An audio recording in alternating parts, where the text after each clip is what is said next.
من ترک الصلاۃ متعمدا فقد کفر، یعنی جس نے جان بوجھ کر نماز کو چھوڑا اس نے کافروں والا عمل کیا۔ گویا نماز کفر و اسلام کے درمیان ایک آڑ ہے۔ اگر کوئی شخص نماز چھوڑتا ہے تو وہ اس آڑ کو ختم کر دیتا ہے۔ نماز ایک نور ہے، اس سے دل کو روشنی ملتی ہے، اس سے ٹھنڈک حاصل ہوتی ہے، سکون و اطمینان میسر ہوتا ہے۔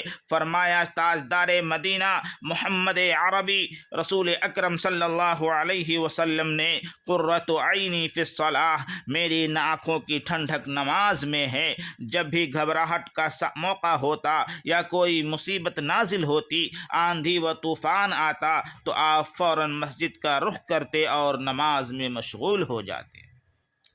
محترم سامعین کرام، اللہ تبارک و تعالی نے قرآن مجید میں بہت سے مقامات پر نماز کے قائم کرنے کا حکم فرمایا۔ ساتھ ہی ساتھ ایک بات اور گوشے گزار کر دوں جس سے معلوم ہوگا کہ اس کی اہمیت کس قدر ہے اور ہم اس سے کتنے غافل اور اپنے فرض منصبی سے کس قدر دور ہیں۔ اللہ تبارک و تعالی نے فرمایا اقیم الصلاۃ، یا یوں فرمایا اقیم الصلاۃ یعنی نماز قائم کرو۔ اس کا مطلب یہ ہے کہ اگر کوئی شخص خود بخود تو نماز پڑھ لیتا ہے، پنج وقت اپنی پیشانی کو جھکا لیتا ہے، لیکن دوسروں کو اس کی تلقین نہیں کرتا، اپنے گھر والوں کو، بیوی بچوں کو، عزیز و اقربا کو، رشتہ داروں کو اور ماتحتوں کو نماز کا حکم نہیں کرتا، تو دوستو وہ نماز کا قائم کرنے والا نہیں ہے۔ اس کے مرنے کے بعد پھر اقامت نماز نہیں ہوگی۔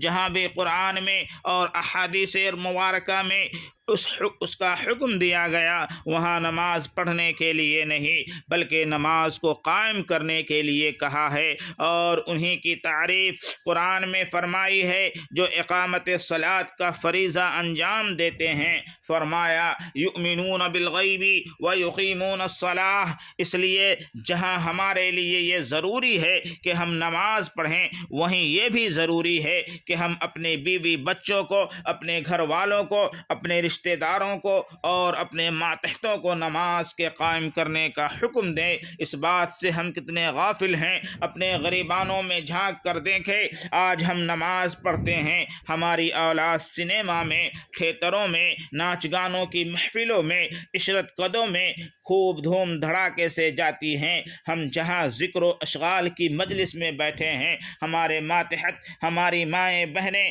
چغلی و غیبت، اتہام اور بیکار قسم کی باتوں میں مشغول رہتی ہیں، لیکن ہم انہیں کبھی منع نہیں کر سکتے، ان کی آخرت کا ہمیں کبھی فکر لاحق نہیں ہوتا۔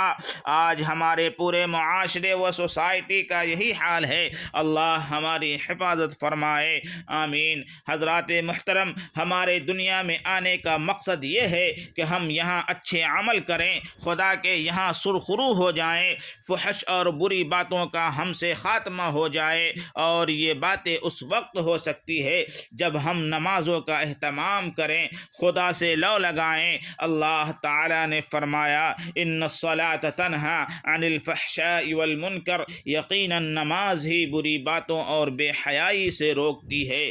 تو آئیے ہم عہد کریں، انشاءاللہ نمازوں کا اہتمام رکھیں گے، پنج وقت خدا کے دربار میں اپنی پیشانی جھکایا کریں گے۔